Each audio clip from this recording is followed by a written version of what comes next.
ल, आज नेपालको हावापानीको एउटा अनौठो यात्रा गरौँ। सुन्दा अचम्म लाग्छ, तर नेपालमा यो सम्भव छ। कसरी हेरौँ है?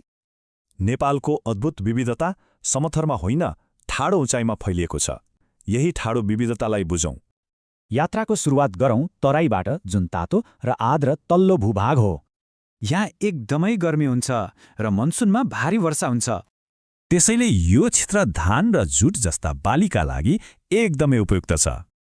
ल, अब अलिकति उकालो लागौँ समशीतोष्ण पहाडी भेगतिर।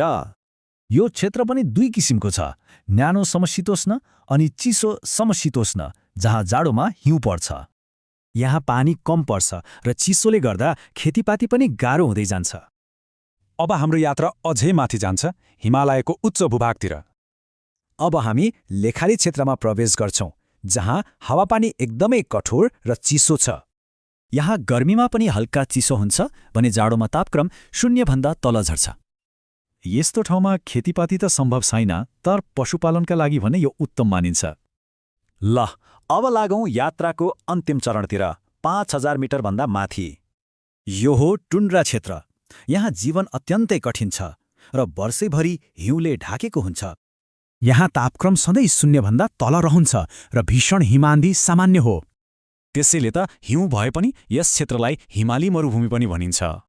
यो पूरै यात्रालाई हेर्दा उचाइ र हावापानी बीचको सोझो सम्बन्ध स्पष्ट देखिन्छ। मतलब नेपालमा थोरै तेर्सो दूरी पार गर्दा पनि हावापानीमा ठूलो परिवर्तन आउँछ। यसले देखाउँछ कि भूगोलले हाम्रो जीवनशैलीलाई कसरी र कहाँ निर्धारण गर्छ।